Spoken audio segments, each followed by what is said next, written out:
Hello everyone, নিয়ে এলাম বেগুনির recipe.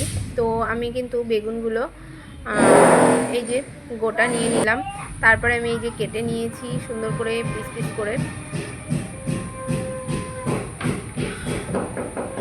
এইবার আমি বেগুনগুলোকে ভালো করে ধুয়ে নিচ্ছি। বেগুনি আমরা সবাই করতে পারি, তবু আমি একটু বানিয়েছিলাম তাই তোমাদের সঙ্গে শেয়ার করছি। এবার আমি কড়াইতে সর্ষের তেল দিয়ে দিলাম। সর্ষের তেল দিয়েই আমি ভেজেছিলাম, সাদা তেল আমি তেমন একটা খাই না।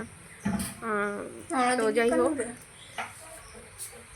তেলটা গরম হতেই আমি এদিকে কিন্তু বেসনের ব্যাটার গুলিয়ে রেখে দিয়েছিলাম, তার মধ্যেই আমি বেগুনগুলো মাখিয়ে নিচ্ছি। আর বেগুনগুলোতে আমি আগে নুন হলুদ মেখে নিয়েছিলাম, সেটা তোমাদেরকে আর দেখানো হলো না, কারণ ক্যামেরা করা হয়নি, ভিডিও করা হয়নি। যাই হোক, আমি প্রত্যেকটা বেগুনেই আমি বেসনটাকে মাখিয়ে নিচ্ছি। তারপরে আমি কড়াইতে এক এক করে ছেড়ে দেব। তেলটা অনেকটাই গরম হয়ে গেছে, এবার আমি এর মধ্যে দিয়ে দিচ্ছি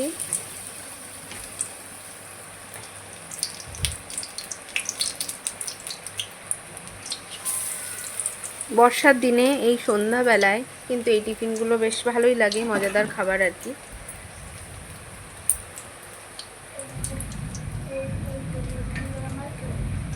তো এইভাবে আমি বেগুনিগুলোকে ভেজে নিয়েছি।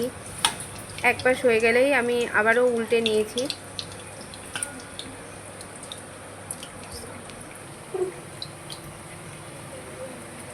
তারপর আমি একটা প্লেটের মধ্যে এই যে নামিয়ে নিচ্ছি।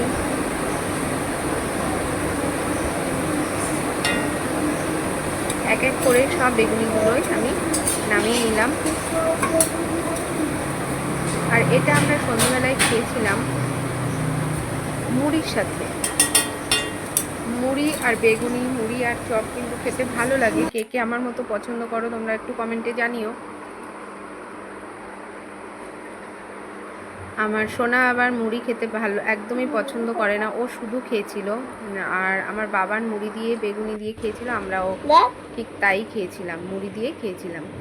তো এই যে, আর আমি আরেকদিকে ভেজে নিয়েছিলাম ওই যে মোচার যে থোড় হয়, মানে কলা গাছের যে থোড় হয়, সেই থোড় দিয়ে বেসন দিয়ে একটা পকোড়া মতো ভেজে নিয়েছিলাম।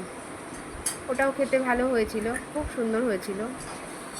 এই যে সেটাও নামিয়ে নিলাম আর তোমাদেরকে একটু দেখিয়েও দিলাম। তো যাই হোক, ভিডিওটা কেমন লাগলো তোমরা অবশ্যই একটু কমেন্টে জানিও। সবাই অনেক ভালো থেকো, সুস্থ থেকো, সাবধানে থেকো। বর্ষাকাল পড়ে গেছে মানেই এখন কিন্তু সন্ধ্যায় নিত্য নতুন আর কি নতুনত্ব টিফিন।